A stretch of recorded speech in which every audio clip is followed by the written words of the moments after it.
नमस्कार दोस्तों, आज हम जिस शख्सियत को याद करने जा रहे हैं, हिंदी साहित्य में जब भी कभी कविता की बात होती है और जन कवि के रूप में किसी व्यक्ति की प्रतिष्ठा किए जाने की बात होती है तो उस वक्त एक ही नाम उभरता है, नागार्जुन।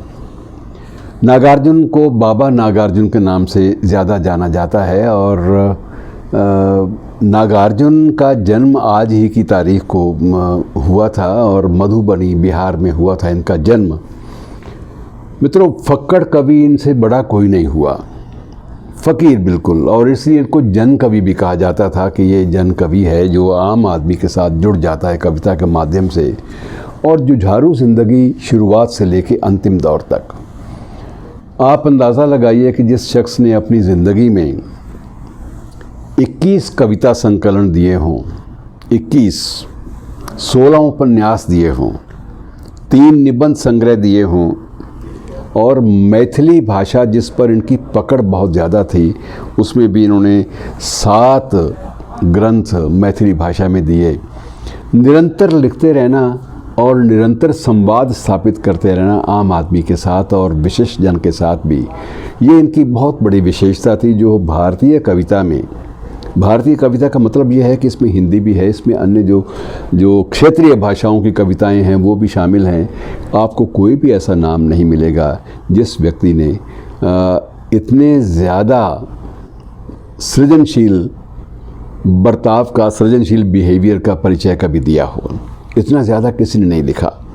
और उसके अलावा ये पत्रकार भी थे, फिर स्वाधीनता संग्राम में भी जूझे और उसमें गिरफ्तारी भी हुई और एक बार नहीं कई बार गिरफ्तारी हुई। कुछ अनुमानों के अनुसार तो लगभग ये कुल मिलाकर 6 वर्ष तक ये स्वाधीनता आंदोलन के अलग अलग सोपानों पर इनको जेल की सज़ा मिली। और जब देश आज़ाद हुआ तब भी जेलों का सिलसिला बंद नहीं हुआ। जेपी आंदोलन में भी इनको गिरफ़्तार किया गया था, हालांकि बहुत वयोवृद्ध हो चुके थे, लेकिन गिरफ़्तार किया गया और इनको पूरे 11 माह जेल में रखा गया क्योंकि ये ख़तरा सबसे बड़ा महसूस ये किया गया कि इस आदमी का बाहर आना जो है वो ख़तरनाक है।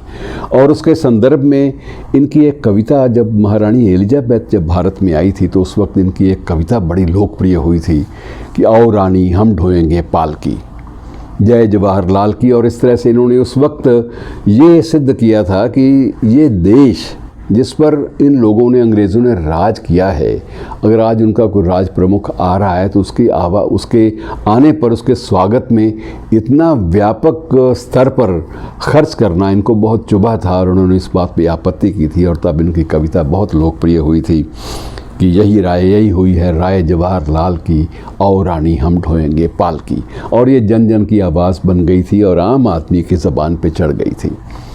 मित्रों, मुझे इनकी एक बात याद आती है कि जिस शहर में भारत पाक विभाजन के बाद मैं रहता था, अबोहर शहर, वहाँ पर एक साहित्य सदन नाम से एक संस्था थी। वो संस्था एक साहित्यिक पत्रिका भी चलाती थी और उसका नाम था दीपक। तो दीपक के संपादन के लिए जब वहाँ के जो संचालक थे साहित्य सदन के, स्वामी केशवानंद, जब उन्होंने इस बात के लिए तलाश शुरू की कि कौन ऐसा विद्वान है जो इस पत्रिका को चला सके, तो उस वक्त देश के अधिकांश लोगों की, अधिकांश साहित्यकारों की एक ही राय थी कि अगर नियमित रूप से कोई मेहनत कर सकता है पत्रिका पर और पत्रिका को सही मानों में एक दिशा दे सकता है तो वो नागार्जुन हैं। अब नागार्जुन के पास जब इन्होंने संपर्क स्थापित किया तो नागार्जुन ने कहा कि ठीक है मैं आ जाऊंगा। और स्वामी जी की दिक्कत ये थी कि स्वामी के पास भी पैसे नहीं होते थे। जब भी कोई परियोजना शुरू करते चंदा मांगना शुरू करते और काम चला लेते। और उन्होंने इनसे पूछा कि वेतन कितना लोगे, तो स्वामी केशवानंद ने जब प्रश्न किया तो नागार्जुन ने एक ही बात कही कि वेतन मैं वही लूँगा जो आप देंगे, लेकिन आपको मेरे खाने पीने की व्यवस्था करनी होगी, मेरे रहने का स्थान मुझे देना होगा, ये चीज़ें मुझे मिल जाएं, बाकी जो वेतन दोगे आप, मैं उसे स्वीकार करूँगा। तो स्वामी केशवानंद ने सरसरी तौर पे कह दिया कि मैं तो आपको 8 रुपये मासिक ही दे सकता हूँ। तो उन्होंने कहा मुझे मंजूर है। और मित्रों, 8 रुपये मासिक पर देश का वो शिखर पुरुष, वो शिखर कवि, जन कवि, वो दीपक का संपादक बना। जब उनको लगा लिया गया और कुछ लोगों को पता चला कि इन्होंने सिर्फ 8 रुपये स्वामी जी ने तय किए हैं, तो उस वक्त बहुत लोगों ने, जिनमें आपत्ति करने वालों में सूर्यकांत त्रिपाठी निराला भी थे, पंत भी थे, महादेवी वर्मा भी थी। उन्होंने स्वामी जी से कहा, स्वामी जी ये तो गलत बात है, इतने बड़े आदमी को आप सिर्फ 8 रुपये। तो स्वामी जी ने मुझे कहा कि मुझे क्या पता आदमी की क्या, मैं इसने ये शर्तें रखी, मैंने शर्तें कबूल कर ली, और जब इसने कहा वेतन वही लूँगा जो आप देंगे, तो मेरे बजट में इतना ही प्रोविज़न था, मुझे बताइए कितना करना है तो मैं उतना कर दूँगा। बाद में महादेवी वर्मा ने मजाक में कह दिया कि आप 1 बिंदी कम से कम और लगा दीजिए, और उनको 80 रुपये का वेतन इनको शुरू हो गया महाराज जी को। और नागार्जुन बाबा वहाँ साहित्य सदन अबोहर में दीपक पत्रिका के संपादक के रूप में नियुक्त हो गए। और मित्रों, स्वभाव से अक्खड़ थे, किसी का एहसान लेना इन्हें पसंद नहीं था।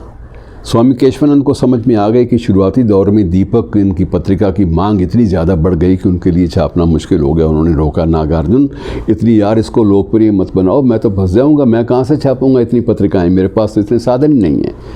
लेकिन मैं बात करता हूँ व्यक्ति की लोकप्रियता की और प्रतिष्ठा की और समर्पण भाव की, कि जिस समर्पण भाव से, जिस कमिटमेंट के साथ, प्रतिबद्धता के साथ नागार्जुन ने पत्रिका का संपादन शुरू किया, उससे देश भर में चर्चा का विषय बन गई। और जब चर्चा का विषय बनी तो उससे साहित्य सदन को और स्वामी केशवानंद के संस्थान को, उनकी जो अन्य संस्थाएं थी उनके लिए उनको उदारतापूर्वक धन मिलना भी शुरू हो गया। और उन्होंने एक तसल्ली, संतुष्टि दिखाई कि ये वाकई बड़ा अच्छा हो गया कि मैंने सही आदमी को चुना, और उसके समर्पण भाव से ये। तो मित्रों, एक बार मुझे याद है स्वामी केशवानंद जी ने मुझे बताया था कि नागार्जुन बीमार पड़ गए। अक्सर बीमार रहते थे। जब इतना आदमी लिखेगा, इतना ज़्यादा समर्पण भाव से, कमिटमेंट से काम करेगा, तो स्वास्थ्य का ध्यान तो रखना मुश्किल होगा ही।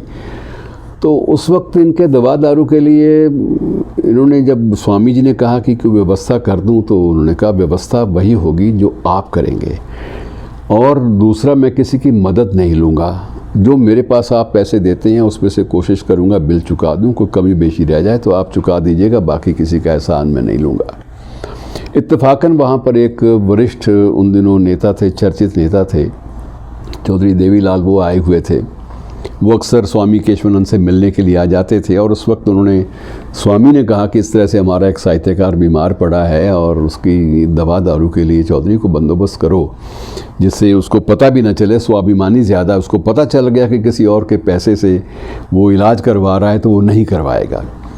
तो चौधरी देवीलाल ने उस वक्त जो सामने साहित्य सदन की बिल्डिंग के सामने जो केमिस्ट की शॉप थी, उससे बोला कि भाई दवा दारू जो इनकी चले, जो डॉक्टर इनके लिए कहें वो दवाइयाँ आप सप्लाई करेंगे, ये अग्रिम रूप से मैं आपको 200 रुपये की राशि जमा करा रहा हूँ, और जब जब ज़रूरत पड़े मैं ही आके बिल दिया करूँगा, लेकिन एक शर्त है कि आप इनको बताएंगे नहीं।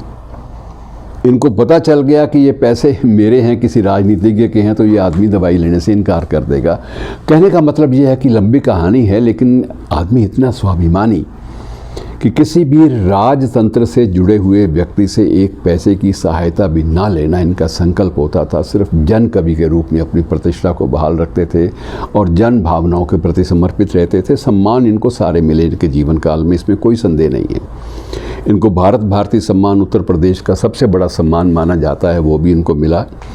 साहित्य अकादमी की फेलोशिप जो है वो भी इनको 2 वर्ष के लिए मिली, और अन्य जितने भी सम्मान उस वक्त देश में प्रचलित थे, उनकी शुरुआत सभी सरकारें चाहती थी कि इस व्यक्ति से हो, ताकि इस पुरस्कार की प्रतिष्ठा बढ़े। तो ये एक बहुत बड़ी बात होती है कि एक ऐसे व्यक्ति को सम्मानित करना, वो बड़े सगर्व राज्य सरकारें कहा करती थी कि अगर ऐसे व्यक्ति को हम सम्मानित कर दें तो हमारे पुरस्कार की प्रतिष्ठा आकाश पे पहुंच जाएगी और उसको खूब चर्चा होगी, और हुआ भी यही। तो ये ऐसे फ़कीर शख्स थे जिनकी ज़िंदगी पूरी की पूरी ज़िंदगी सृजनशीलता और जन जागरण में लगी रही, और इन्होंने कभी जीवन में समझौते नहीं किए। तो ऐसे व्यक्ति को उसके जन्मदिन पे याद करना मित्रों बहुत अच्छा लगता है, बड़ी ऊर्जा मिलती है। अब जबकि चारों ओर माहौल गलत है, चारों ओर स्वार्थ का माहौल है और पुरस्कारों के लिए होड़ लगी हुई है, ऐसे व्यक्ति को याद करना हमें नई प्रेरणा, नई दिशा देगा। शुक्रिया दोस्तों।